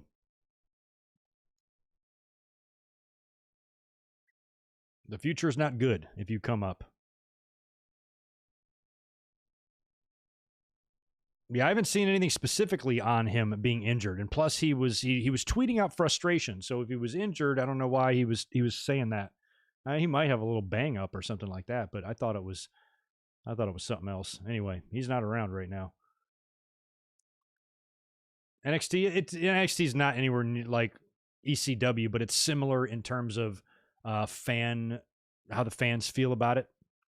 Kind of like the cult mentality of it, just the really small, concentrated audience that are there to enjoy wrestling, to enjoy their product of wrestling, their brand of wrestling, the way ECW fans all turned out, to enjoy that hardcore violence. NXT still, they have that same kind of like family, I use cult, but also like family aspect to them, that they care a little bit more. They seem to have a little bit more appreciation for pro wrestling than just the casual fan watching, a SmackDown or Raw on Friday night, or an 8-year-old kid that doesn't know the difference between shitty booking. An 8-year-old kid doesn't know what the fuck he's watching.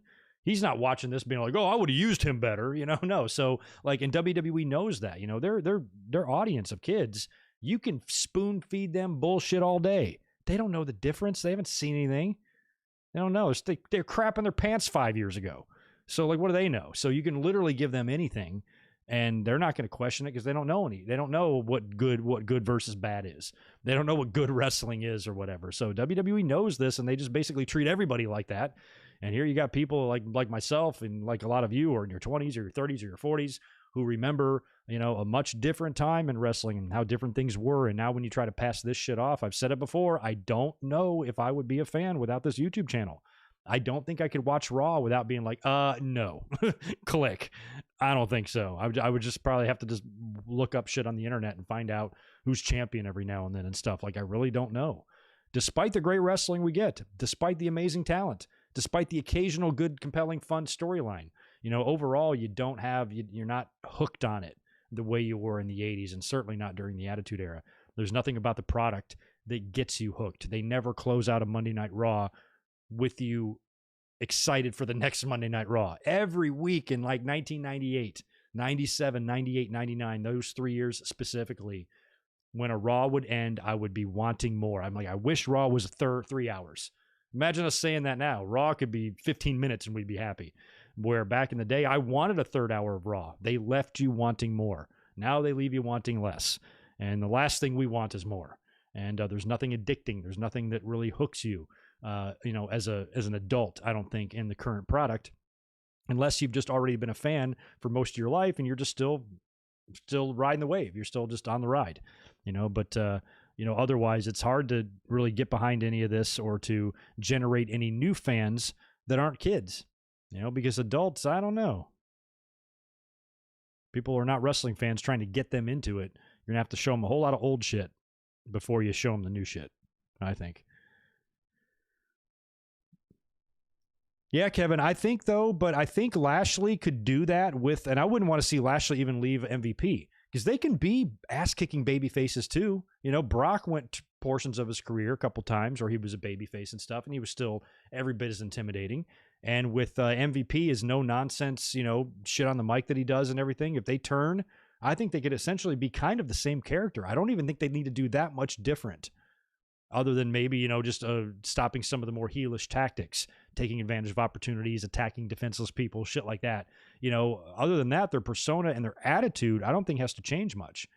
They can kind of remain who they are because the fans already seem to really like Lashley as the champion. One of the most common comments I've seen on social media since he won the title is how good he looks with the title. He looks amazing with it. He wears it, the suit and everything, looks like a champ. He's pulling off Ric Flair better than Ric Flair. Maybe just minus a little bit of that charisma. But in terms of his look, he's a stud. And he carries himself like one. And the belt looks good around him. So if they made him into a babyface, I think it would be a relatively easy transition for the fans to accept him as one. Because I feel like he kind of already is one in a way. Because I know I don't want to see him lose. And I don't think a lot of the fans do either. Go Lashley, WrestleMania.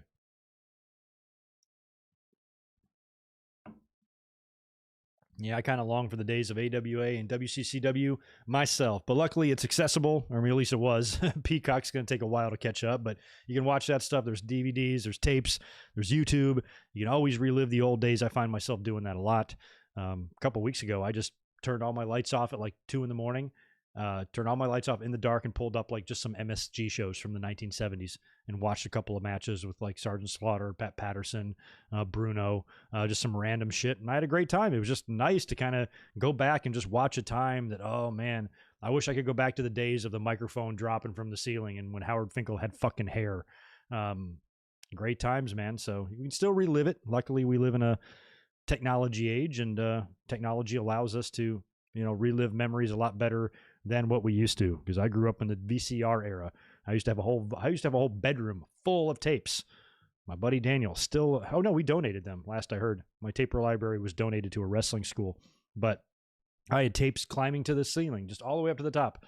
Just fucking tapes and tapes and tapes. You have to put this shit in and rewind it. Now it's pretty accessible. You can get away from it. And we've been having a blast here on the channel doing the WrestleMania watch-alongs. A couple of weeks ago, we did WrestleMania 17. And then last week, we did WrestleMania 19. And that was super fun. Next week, we had planned to do WrestleMania 6, but I don't see it on Peacock yet. And as long as we can still access the WWE Network, which I think we can, we'll just do it from there. But I might have to change it. I might have to change it to a different show. But that's what's fun. At least we have the opportunity. Okay, I think we're good. My streaming software, OBS, just shut down, reconnected. I think we're all right. Yep, we're good. All right. We're good. We good. For those of you who did not bail out on us, I appreciate that. Not that we have much to talk about left anyway, or much left to talk about. But thanks for hanging in there. Just a little bit of interruption there by the streaming software. Oh, well, we seem to be good to go now. Maybe that's because I pulled up WWE Network and looked up WrestleMania 6. Maybe it triggered something. Who knows? But we're back now. Back in business. Man, I lived that Canada and USA storyline in '97 between Bret Hart and the Heart Foundation and all that. That was such good stuff. I will never forget that summer as long as we live, or as I live. Diet Water, I don't know. Did I get your super chat? Let me go back up here. Did I miss any? Oh, yeah, I did miss a couple. Let me scroll a little bit further than you to make sure I get them all. Nope, I got that one. I think I just left off with Chris, who's back with 2 more bucks. Thanks, dude. If you have to change, do WrestleMania 8. That's possible. WrestleMania 8 will be good. Yeah, maybe I'll use that. No, David Shan, I'm not doing 11, you crazy bastard. 8 would be good. 8 was kind of fun. Diet Water, there you are, man. Appreciate the $2. Do you still partake in the devil's lettuce? Well, yeah. Why the fuck wouldn't I? Hell yeah, I did. Or I do, I mean. There we go. All right, we're back and caught up there, and we're good to go. I think I'm caught up with all the super chats and stuff.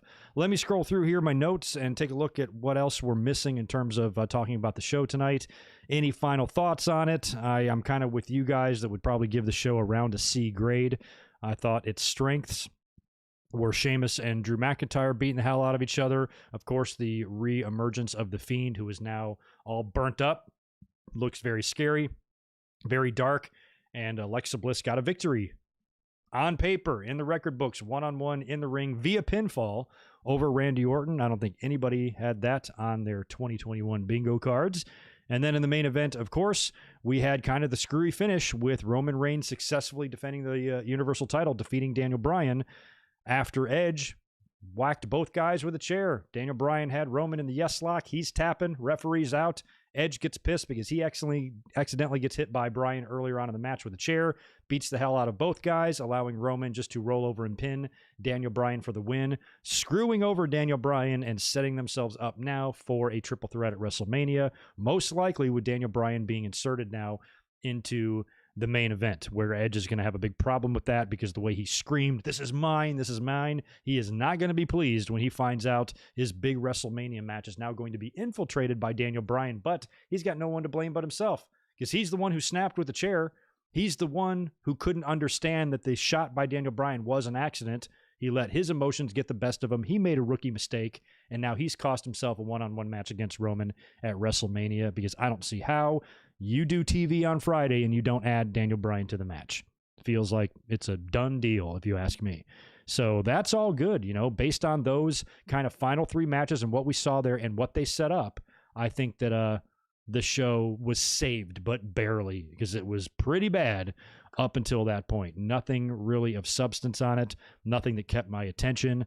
Nothing, honestly, that I gave a shit about. Other than maybe Big E and Apollo, I was slightly interested in that. I thought that match was going to be one of the more, one of the better ones of the night, one of the ones I was looking the most forward to. But even that had a wonky finish that kind of fell flat, felt a little bit botched. You know, overall, it was really those final 3 that really made the show, for me anyway. And I think most of y'all agree with that, you know. I am not doing WrestleMania 11, Brett versus Backlund, the match that defined the Hitman's career. What a shitty match. What a terrible pay-per-view. I mean, Piper was back to be the ref for that for the 2nd year in a row in a Bret Hart match, but this one just fell so flat. I liked Bret finally getting his revenge on Backlund and everything, but it just wasn't good. It was so bad. It was just really bad. The whole show was bad. Ugh. That's a random match. Me versus Corey Graves at Mania. Winner gets Carmella. Corey can have Carmella. I'm fine. Carmella drinks shit champagne. I'm too good for her. Keep her, Corey. Keep her. Yeah, we talked about that on Friday. MWD, Hogan, and Titus hosting WrestleMania. Not a fan. I think when you have somebody sitting there with currently nothing to do at WrestleMania like Bayley, who'd be an absolute delightful host for WrestleMania, I think having Hogan and Titus there, even though they're both Tampa guys, it feels transparent with Hogan and his history and what kind of the reputation that he's been given now or given to himself with some of his words and actions. You know, just having Hogan host with a black dude seems transparent to me. And it's a little bit gross. You know, I just don't want to see Hogan out there. Titus, I'm happy for. Nobody deserves it more than Titus. The dude's got a heart of gold. He's an absolute wonderful human being and deserves to be doing more and be more visible in WWE. but not at the expense of trying to, sweep under the rug some of the shit Hogan's done. So I'm not a fan of it at all. Not going to lie. Can't pretend to be a fan of it. I'm not. I think it's dumb, especially when you have Bayley or you have Kevin Owens, who I'm a little bit worried about him too. What the hell is he going to do at WrestleMania? Probably something with Sami Zayn, actually. Sami Zayn's another guy. He could host with his camera crew and talk about his conspiracies. That would be fun. I can think of at least a half a dozen better options than Hogan again, who was there for, 30? Hosted 30. And to pair him with Titus just kind of makes you raise an eyebrow. I'm like, okay, WWE, whatever. Titus is a good man. He's much more forgiving than most.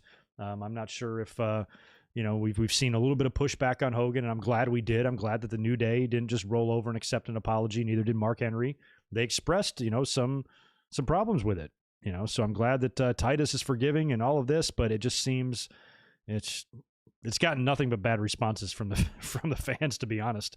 I mean, who out there when this announcement was made saying, "Sweet, Hogan's going to host WrestleMania"? Nobody's saying that. They're saying, "Oh, brother," no pun intended, or "Oh, for fuck's sake" is what I said. I think. I don't know. Stone Cold, exactly. Stone Cold's another guy. Dude's got a podcast on the network. I'm drinking his beer right now. Put him up there. I could do a Mania 14 review. Doing a review, I got to go over a couple of reviews on tap already for the month of April.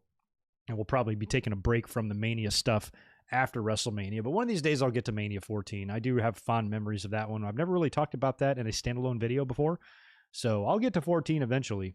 There's lots tied into that show. Lots going on there with Shawn and all of that. And pretty big matches on that show. Had a much better feel. Had a much more big stage feel than WrestleMania 13. 13 still seemed a little bit small, where 14, had a much bigger feel to it, had a big gate, lots of celebrities there, just had a whole different vibe, so much changed in that year. And I think we could talk about a lot if I did WrestleMania 14. There's definitely lots of subjects to discuss with the various talent on there and where they were storyline wise. And I was going to shows around this time. I'd be at the next pay-per-view, Unforgiven, in 98, right after WWE took over in the ratings. Yeah, Chris, I don't know. I think so. Thanks for the two more from you. I'm assuming Hogan and Titus are the dual hosts for both nights. That's the way they've made it sound. They didn't say Hogan and Titus are the hosts of night one. Maybe they did, but I don't think they did.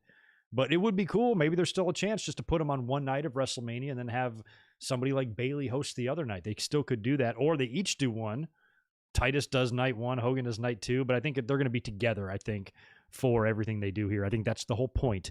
I think WWE wants Hogan and Titus together so the fans can see them together. I have a black friend, so I'm not racist type of shit is basically what they're trying to pull off here, and I ain't falling for it. But we'll see how they break it up, what they do. Yeah, exactly, MWD. Let's hope Hogan refrains from that word maybe around him. Ugh, God. All they're doing is putting themselves in an uncomfortable situation. I don't know why they want to do that to themselves.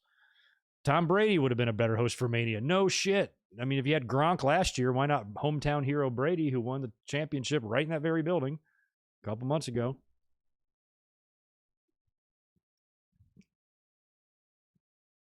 I don't know if Gronk will make an appearance or not at WrestleMania.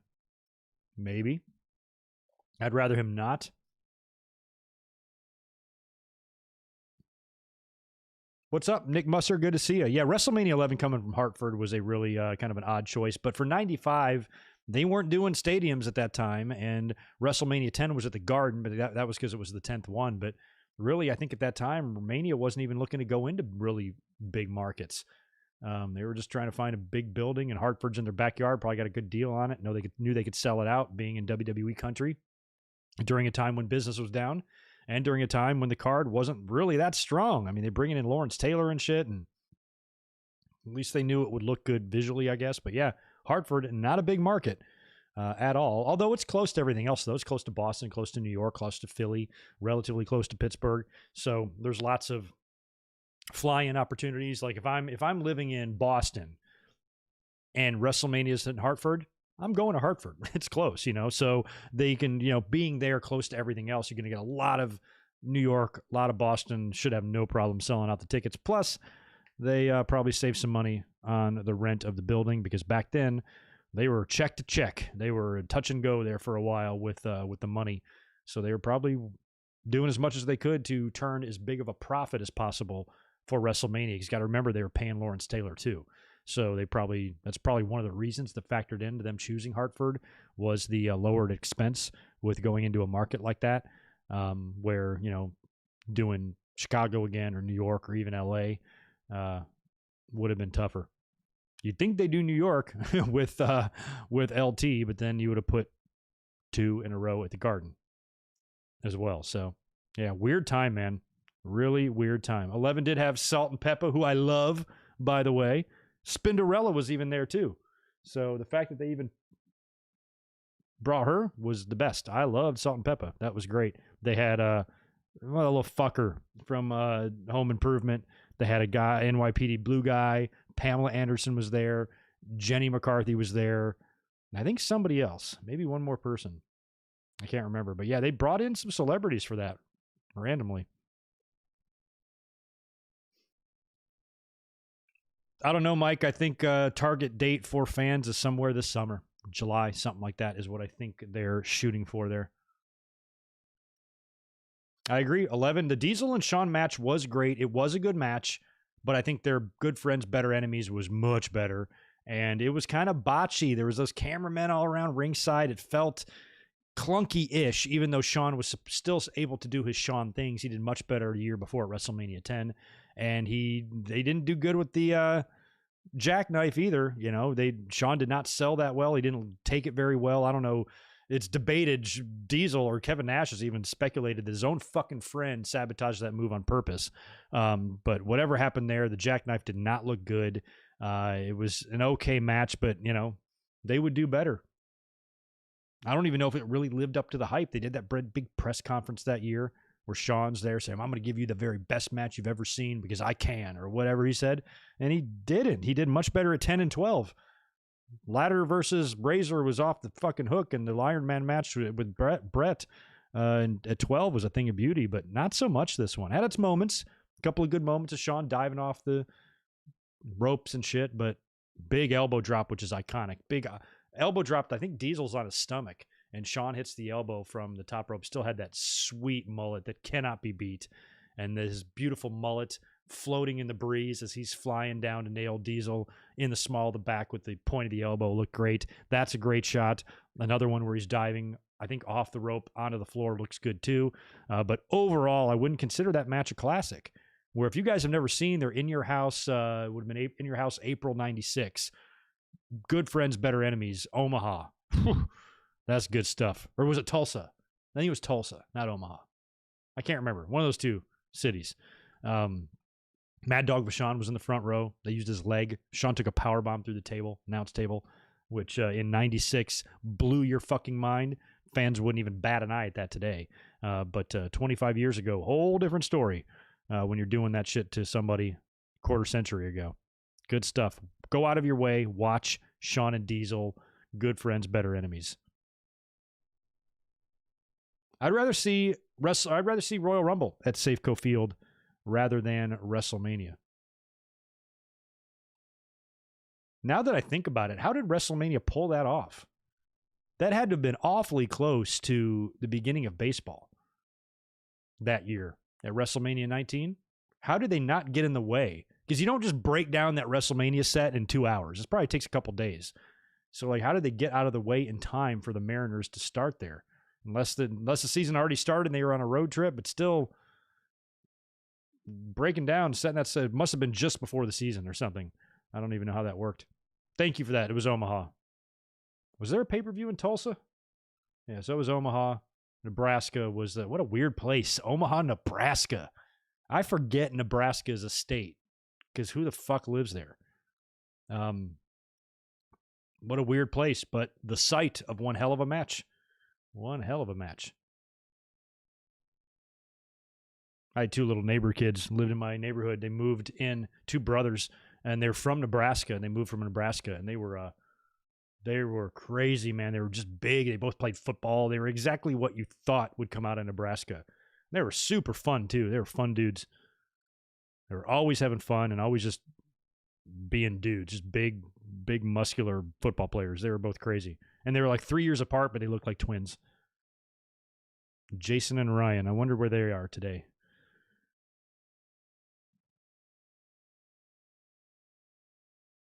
Yeah, any place with like a new stadium, we've talked about that. As long as there's a roof on it, WWE will go there. I think Atlanta needs one, and Minnesota both got new places. Vegas will probably get a WrestleMania. Got one here coming to LA in 39, Dallas next year.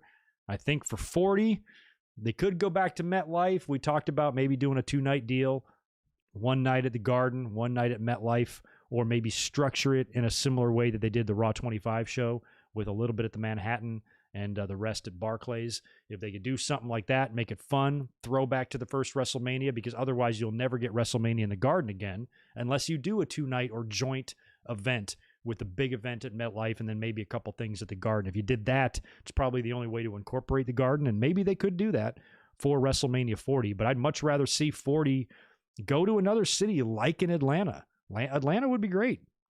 Minnesota, maybe. Not a fan of cold weather places, even if you do have a roof. Not a fan of that, but the facility is probably very beautiful, and WrestleMania would look awesome there. I think Detroit needs another one, Ford Field, where 23 was, close to 10 years ago now. And yeah, Dallas, Vegas, LA. They haven't gone back to Arizona yet, which is odd. They might wind up back there too, so I don't know. Indianapolis, they got a roof, right? Indianapolis, for sure. WrestleMania 40, Rock versus Roman. WrestleMania 40 in England. Where would they put it? It ain't going to be good weather at Wembley. Not that time of year. In England, it's already cold and shitty as it is all the time. But I'm not aware of what other stadiums they have. What other closed-in stadiums would be big enough for WrestleMania? There's probably one there. I'm just not aware. But I know like where they go for Raws, like in London and Manchester, those are just normal arenas. So the O2 Arena or whatever I think it is, and something else. So I'm not sure where they could go over there. Not that the fans don't deserve it. They're better wrestling fans than us here in the States in a lot of ways. And they stay up and they suffer through this nonsense. They stay up and they uproot their lives to watch shitty shit. Where at least here in the States, we can watch it at normal human being times. I'd be perfect. I should move to UK one day. No, I'll never do that. But I love the warm weather. But I could do it. I could still be a wrestling fan and live over there because I stay up all night anyway. Starting a pay-per-view at 2 in the morning is nothing to me. I'm like, yeah, sweet. That's just when I'm getting my night started, is at 2 in the morning. Cardiff Stadium in Wales, okay. Is that covered? Oh, yeah, I would never, there's no England trash talking on this channel. We love the English wrestling fans and everybody in the UK. A lot of listeners over there of this channel. I've got nothing ever but nice and kindness and niceness from everybody over there. Unlike the dickheads you see over here that want to fight with everybody. Anybody that's watched my channel has always just been like super polite and complimentary and nice and normal and adult. It's kind of nice. It's attractive. If I wasn't addicted to warm weather and sunlight so much, I might be there already. I've got the same reason why I don't go to Canada. Same reason. I'm like, it's not that I wouldn't want to live around those people. It's that I need warm. I can't be cold. I'm a huge cold weather puss. Can't do it. April 29th will be 20th anniversary of Backlash 01. Thank you for that, Deshaun Robinson. Big video, by the way, coming up this Friday. Yeah, this Friday. I've already gotten all my shit ready for it. Got my notes done. I'm ready. Before SmackDown, we might even get I got to figure this out. We're going to talk more about it tomorrow. Friday's going to be fun. There might even be 2 streams that day, but probably only one. Right now, we're going to plan on one. But prior to SmackDown, 2 hours before SmackDown goes live on Friday, we're going to be doing a live stream talking about the 20th anniversary of the final ever WCW Nitro, the big buyout, the big simulcast show that happened with TNT and USA with Vince and Shane and that whole deal. That was 20 years ago this Friday. So we're going to be up here prior to SmackDown going on the air to talk about it. So put that in your calendar. I'm going to put a link to that up tomorrow. Like as soon as we're done with the Raw review, I will throw that link up so it's there and you guys can save that. And that's going to be a fun night on Friday because I'm off Friday again. So I'm going to do that stream. Then I'm going to watch SmackDown. I'll live tweet with everybody. And then I'll spend the rest of the night just getting ready for the podcast on Saturday. So this week coming up will be fun. Special episode this Friday. So keep a lookout. Cool. We got someone from Wales in here right now. Philly could be fun. No indoor stadium though. Too cold. And I've said I think the only cold weather market they're willing to go to that doesn't have a roof is New York, because I think it's too cold to go to MetLife. I don't know why the Giants and the Jets didn't build a fucking roof on that thing. You could do concerts year round. Like, why did they not put a roof on MetLife? It's New York. It's the biggest market in the goddamn world. Wouldn't you want your stadium to be accessible and usable year round? Put a roof on it. Tie a sheet to the fucking things and put some sort of enclosure on it so you can use it. I'm so surprised they didn't do that.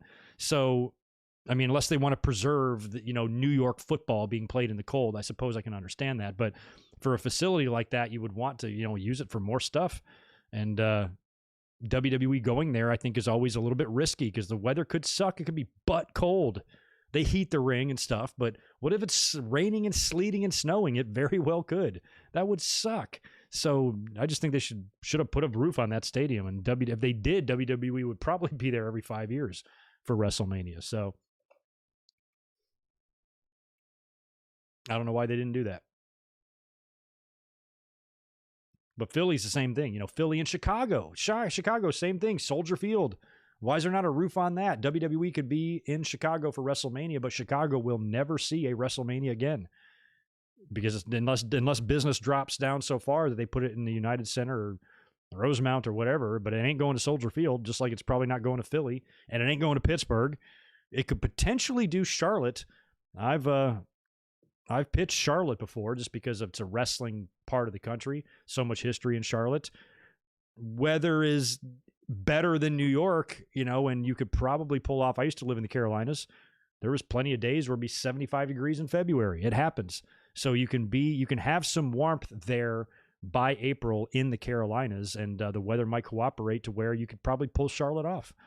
I think they deserve it in terms of the fans there. I went to wrestling shows all over the Carolinas, and those fans, even with all their faults, are incredible wrestling fans. They really are. They turn out, they go out, they're vocal, they're happy. They love wrestling. They deserve a WrestleMania. Send one to Kakalaki, courtesy of Greg Morgan. Oh, I didn't know that. 35, did it start raining right after? Yeah, if they did, they got very lucky there, Yeah, Toronto has a roof. Anywhere with a roof, I think, is a candidate. It really is. Toronto's had 2 of them. Skydome's getting old. If they ever rebuild that or build something else, I can see it going there. Yeah, DC, maybe. The DC Mania would be gross. They have no roof either, but might not be too cold. I don't know. I've been through DC. I would not travel there. There's no reason to take a trip there ever. WrestleMania in San Diego, maybe, but they'd be at Petco and they would be struggling to get out of the way of the Padres because that's all we got. They demolished Qualcomm. We got nothing else here except Petco Park. So it would have to be there and there only. And Petco is kind of small for WrestleMania anyway. I think we only have maybe 50,000 seat. Like, I've been to Petco a bunch of times. Even when I'm there, it feels a little bit more intimate than some other baseball stadiums that I've been to. So I think Petco is already a little bit tiny as it is. It might be tough to, I think, but a Royal Rumble at Petco, that's a whole other story. That would be sweet. Yes, Andy, definitely Atlanta. Definitely Atlanta. Colorado, no. Denver Broncos play outside. No Colorado. No other place. Denver's the only market there. It'd be worth going to. And that stadium has no roof. You got 2 options. Warm weather. You got 3 options. Warm weather climate, New York, roof. That's it. You literally don't have any other options. So you can kind of eliminate ones in your head, like Chicago, like Philly, like Pittsburgh, like Seattle, unless you go to Safeco. None of those cities are going to get a WrestleMania. They're just not. Ooh, Mexican WrestleMania. I'd be into that. That wouldn't fuck the time up at all. Just be West Coast time. I'd be cool with that. Give me a red, green, and white WrestleMania, themed colors. Hell yeah. Go down there. I'd travel down to WrestleMania. Down there. I just go around on the streets and just buy any taco out of the back of a truck I could find just to eat the best Mexican food around. I'd be totally down with that. We'll plan a bus trip. Everybody meet here in San Diego. We'll cruise down to Mexico. Rumble Miller Park in Milwaukee. Milwaukee's got a retractable roof, huh? Way to go, Milwaukee. I have a lot of family in Milwaukee. I've only been in Milwaukee once. I went for my aunt and uncle's 50th anniversary or some shit, and we flew to Milwaukee, and I stayed at I think I stayed at a Hojo's. I stayed at Howard Johnson, and we went to this weird banquet hall with all these weird Midwestern people. It was a very weird trip, but I had a good time. But I don't remember anything that spectacular about the city.